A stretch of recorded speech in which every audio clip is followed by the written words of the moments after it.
In the elegant East Room of the White House, where crystal candelabras cast a warm glow against classical columns, an extraordinary evening unfolded on February 8, 1978. Through the lens of photographer John Whitman, on assignment for Washington magazine, a singular moment was captured that would tell a story far beyond its black and white frame. The occasion was the National Governors Association winter meeting, where the nation's state leaders had gathered to discuss pressing issues of the day. Energy policy dominated their agenda, with governors debating how to handle the ongoing energy crisis that had left Americans waiting in long gas lines. They grappled with double-digit inflation eating away at their state budgets and deliberated over Carter's proposed federal revenue-sharing programs. These were serious times demanding serious discussion. But the Carter administration had made it their mission to bring light and culture into these heavy moments. The Carters believed that the White House should showcase America's finest artistic talents, not just for the elite, but to make the arts accessible to all Americans. Under their guidance, the White House had already hosted jazz legend Dizzy Gillespie, classical virtuoso Vladimir Horowitz, and the Alvin Ailey American Dance Theater. Each performance was carefully chosen to reflect America's diverse cultural heritage. In Whitman's photograph, President Jimmy Carter, just 1 year into his presidency and facing a nation grappling with inflation and energy crises, takes the hand of Beverly Sills, America's beloved soprano.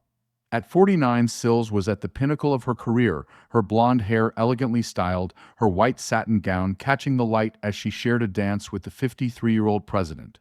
Across the floor, First Lady Rosalind Carter, ever graceful at 50, dances with Metropolitan Opera baritone Robert Merrill, his sequin jacket a testament to the grandeur of the occasion. Behind them, a full orchestra creates a backdrop of both visual and musical harmony. The musicians, seated with their cellos and violins, seem to emerge from the shadows of this historical space where Thomas Jefferson once held philosophical discussions and where Lincoln's children once played.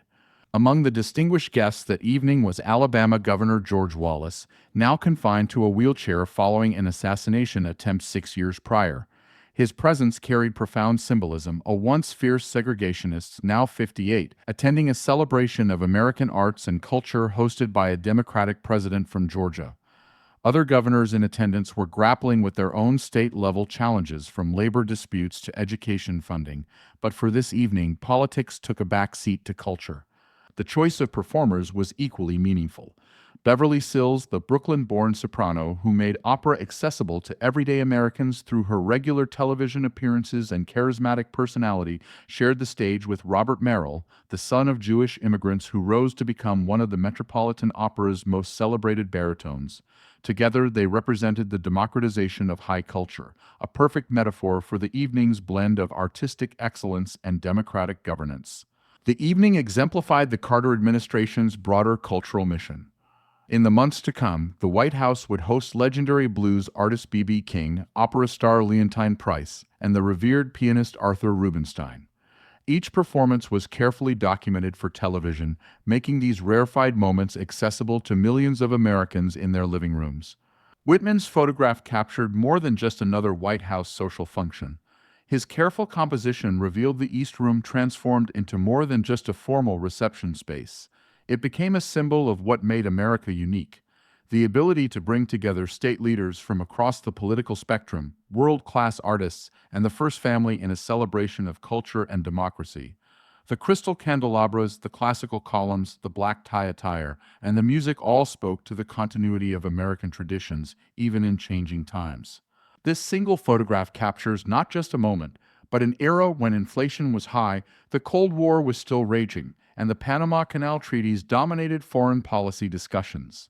Yet here, in this elegant room, art transcended politics, if only for an evening, reminding everyone present that some things, beauty, music, and the power of human connection, remain constant even in turbulent times.